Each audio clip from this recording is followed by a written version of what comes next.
Welcome everyone to Stewart Stories. They're full of adventures and have a moral. Today's story. Strangest weeks I've ever spent. I'm starting to film. Oh, okay. You want to hear that story? Yeah. All right, well, 1976, I lived in a cardboard box in a basement.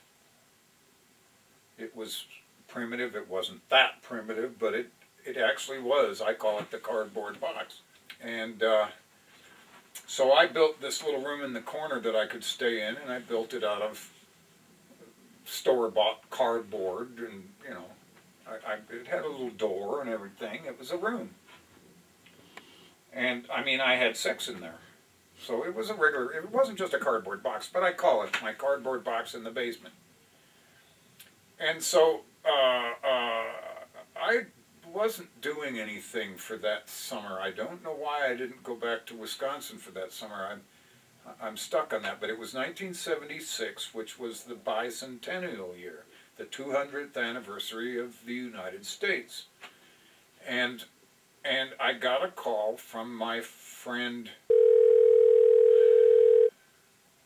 Oh, her name slips my mind right now, but she was a theater person that I knew, and she called me up one afternoon, and she said, "Stewart, do you think you could stage manage a production that I'm working on?" And I said, "Well, I've only stage managed one show before in my life, and that was down at New Mexico State a few years ago, and at the theater department down there. So I've actually stage managed a show for Herschel's Zone down at New Mexico State University, and under his instructions, that particular job, he told me that I would sharpen his pencils, and when they got dull, I would sharpen them again. So that was the extent of my stage managing work. But she said, "Well, we really need somebody to coordinate all this that's going on here. The little town of Tome, New Mexico, is doing a bicentennial pageant. And the governor's coming and the senators are coming, and it's a big thing. It happens on next Friday night as we're doing this show." And I said, "Friday night? That's only a week away." So she said, "Yes, we need you now. You need to get down here right now and meet with these people and get signed up. They're going to pay you $250 for the week." Well, for a guy that lives in a cardboard box in a basement, $250 for the week was a pretty good deal. So I said, "Sure, I'll do it," having no idea what I was about to walk into. So she hooks me up. She says, "You need to meet a man named Epi Baca." And I said, "Epi Baca, that name's really familiar." And it turns out that he spent some seasons at the same summer theater in Wisconsin that I worked at. Okay, so I recognized that name off of playbills that were stapled on the backstage walls. And so I go, "Epi Baca." I knew he lived down there. I knew this guy that worked at the theater. I never met him before. So she says, "Yes, you need to meet him at his house," and she gave me the address, and this is it's a good 30 miles out of Albuquerque, so I had to drive down there to meet with this guy, and then he was going to take me over to the country club and meet with the other organizers of this pageant and introduce me. So I drove down there, I found his house, and I went to the front door. And the front door was open, the screen door was closed, and the front door was open. It was summertime, you know, it was a bicentennial thing. It was in the middle of the summer. And I knocked on the door, and nobody answered. And I went, Epi Baca, hello? And nobody came to the door. It was a nice house. It was in a nice neighborhood. You know, it seemed like a pretty fancy place. It was a country club neighborhood down there. I opened the screen door, and I looked in because the door was wide open. And across the living room, through this open bedroom door, I could see a leg. And a bare leg. So I thought, well, he's sleeping, and I better go wake him up because he's expecting me. So I went in, I'm going, hello, hello, knock, knock, knock. I'm knocking on the walls, you know, banging around. finally peeked into this bedroom, and here, lying spread eagle on this double bed, was this completely naked man, apparently either dead or thoroughly passed out. And I'm going, well, I never met the man before, and I might be in the wrong house. I don't know, so I thought I'd better just back out and find my way over to the country club by myself. And there was a golf course right there, so I figured, well, if I just cut across the golf course, I'll find the country club somewhere. You know, I'll ask a golfer, where's the club? So I did that, and I went over there. I had to cross the golf course, and that's kind of dangerous. I don't know if I'm going to get hit by a golf ball or not, whatever. So I came into this club, and there was like a restaurant in the club, and I found my friend, and I found this table with all these people sitting at it, and I'm all by myself now. And I introduced myself, and I said, and they said, well, where's Epi? And I said, well, I think he might be asleep. I hope he's not dead, but I didn't touch him or anything. He was naked. And they go, oh God, he's passed out again. So apparently Epi had quite a drinking problem. Well, it turns out that Epi was the director of this whole pageant. Unbeknownst to me, there were 7 different scenes in this pageant. 7. And they involved the history of old Tome through its founding, and you know, the Indians that lived in the area, and then the Spanish that came in, and then, you know, the cavalry that came in, and all the turmoil that happened in this little town. And it was a little tiny town. There wasn't much to it. They had a plaza, and it was surrounded by some houses and some other buildings, and that was about, and then there was a bar, and that was about all that was there. Okay, this was a Sunday afternoon. The show opens on Friday. They said, be here tomorrow night, and we're going to have rehearsal. We're going to start a rehearsal. Well, turns out that all these other people who are sitting at the table are each separate directors of each separate episodes of this pageant. So not only is the drunkard at home naked on his bed, I mean stark naked. It was quite a shock. For me, it was kind of shocking. I'm not used to that. Even in the theater business, I'm not used to that sort of thing. So I met these other directors, and I'm directing the American cavalry part, and I'm directing the Indian part, and I'm directing the Spanish part, and the conquistadors, and this fight and that fight, and all this crap that went on. And I'm going, okay, well that's fascinating. So I said, yes, I will do this, and I'll show up. I'll do the best I can to help you. They had nobody apparently they had nobody that was organizing all of this, excepting for Epi, and he was drunk all the time. So he was no good. He was the master director of the whole thing. And so all of a sudden I'm starting to think, my God, they're asking me to take his place. I'm not just stage managing something, and I don't even know how to do that. So I showed up at Tome on the main plaza on that Monday evening.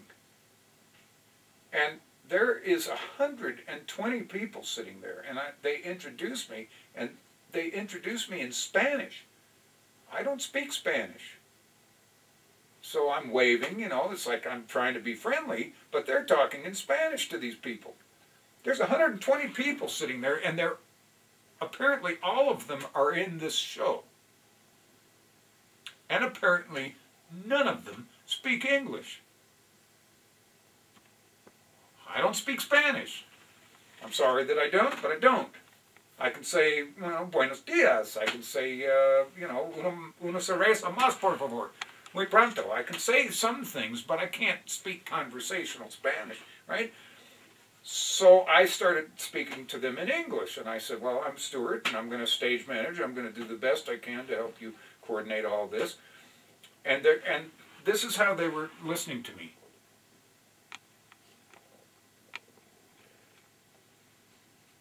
And I'm sitting there realizing these people don't understand what I'm saying.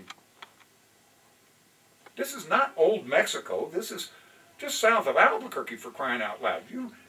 I just expect people to know more English than that, but this little town apparently didn't speak English.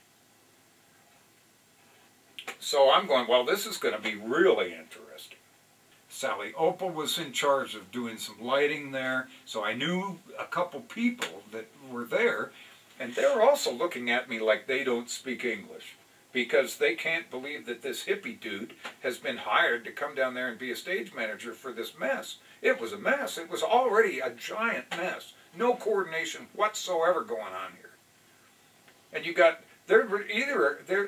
I guess the directors all spoke Spanish, and some of them were fairly well-known people in the New Mexico arts community. I don't know if they were well-known in the theater community, but they were well-known in the arts community, some of them. Some of them were writers, some of them were this or whatever. But the 7 different directors apparently could speak Spanish, and if Epi Baca was sober, of course he could speak Spanish.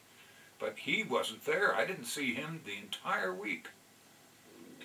And so each director took their turn in order to tell me what the scene was and how it was supposed to play out. Well, there's 120 people sitting here that all have to be costumed, right? Now, my friend was doing the costumes for the show, and I don't know how she did this, but she had to dress up a lot of these people as Indians. She had to dress up a lot of these people as conquistadors. She had to dress up a lot of these people as cavalrymen. There were no horses involved, thank God. So in the meantime, this is happening on a makeshift stage out in the middle of their little plaza. And the church is right there. Of course, there's always a church right there. And so it was the local church. And that's where everybody was going to change their clothes and keep their costumes. But the church was like over there. It was half a block away. And so there was this great big tree right next to the stage, and my station was right behind this tree. And I was supposed to coordinate each act to come out and be on stage when they were supposed to be. But I couldn't speak to any of these people. I couldn't talk to them. So it was more like I spent a whole week screaming at them to do what they needed to do, because the directors of each show weren't really helpful in that. They had directed each particular scene, but in the meantime, I was trying to coordinate how these people got back to the church and how they changed their clothes and got out here in a timely manner to keep this thing going. Well, while all this was happening, and this happened Monday night, Tuesday night, Wednesday night, and I was getting hoarse because I was screaming all the time. I'm trying to holler over to the church, and I'm going, well, I can't do that during the show. I can't be screaming at them to get out here. Come on, the cavalry's coming. The cavalry's got to come. Get the cavalry out here. And I'm screaming at them, right? And so I thought, well, okay, I can't talk to them, but I can wave a flashlight around at them. So I got a flashlight, and we decided to use that as the signal. It's time to go. And then I wouldn't have to yell at anybody, right? So during the course of this week, it turns out that the matriarch of this little town, and she's probably the great-great-great-grandmother of everybody in town, right? Her name was Consuelo Fernanda. She had like 16 different names, and they went on Gonzalez, Gomez, Sanchez, and it went on and on and on. So, and she was this really ancient lady who sat on her porch. She had a house that the porch faced the plaza right there. And she sat on her porch all afternoon and into the evening, lighting firecrackers and throwing them out into her yard. So every 3 or 4 minutes, bang! 2 minutes goes by, bang! And I'm not going, oh, she can't be doing this while we're trying to rehearse the show. And she did. She sat there. That was part of it. Then the town sheriff would show up in back of the stage in his car. And he would have this radio, this police radio. And he'd turn it up real loud, and then he'd stand by his car like this, and he'd lean up against the back of the car, stand there watching what was going on. And his radio was sitting there going, and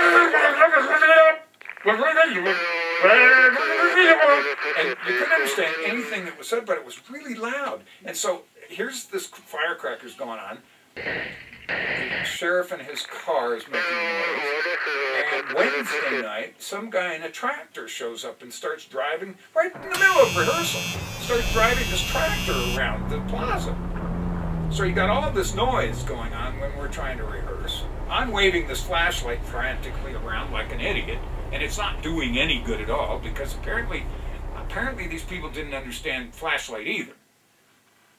And I'm not saying anything bad. These were really nice people. They were trying to do right, but not one of them had ever been on stage before. So they had no idea what this was all about. They were cast because they were the townsfolk, and every person in town, excepting for that old lady, was cast in this show. And she was too old to move. So she couldn't possibly have done anything. That's what I'm thinking. You know, I'm thinking, my God, thank God she's not in this show. But there's every little kid, every teenager, every adult in this town has a part. There's little children running around in Indian outfits. So by Wednesday night, I'm at my wit's end, and I'm thinking, this is a complete lost cause. I don't know what to do about this. Now it's getting close to opening, to Friday night when the show happens. And I needed to get down there about noon because there were other things in the plaza happening. They were going to bring some bleachers in, and they were going to do this and that. I'm going, bleachers, okay, whatever. How do they do that? And so what business is that of mine? But I went down there just to make sure that whatever I could do, you know, whatever I could do to make this work. And sure enough, this giant flatbed truck shows up with a complete, fully built set of bleachers on it, on the back of this truck. And they're going to set these bleachers on the ground for people to sit on. But there's no visible. I'm looking at this and I'm going, and all of a sudden these guys show up. All these guys show up, and I'm thinking, well, how are they going to get the bleachers off that truck? And so all these guys start yanking on these bleachers. It's a giant thing. It's a great big set of bleachers. And they start trying to pull this thing off the truck. They get it halfway off the truck, and the whole thing collapses into splinters. It just collapses into splinters, and I'm going, oh God, I'm glad that happened now, because what happens if they fill that thing with people and it collapses? That would be a disaster. So now they have no bleachers for anybody to sit on. What are they going to do? So the truck drives away, they haul all this junk off, the splinters of these bleachers, they put them back in the truck and haul them away. And this is how it's going. And meanwhile, the little old lady's sitting there throwing firecrackers into her lawn. And the cop is sitting back there, just standing there. He's not doing anything. I wanted to go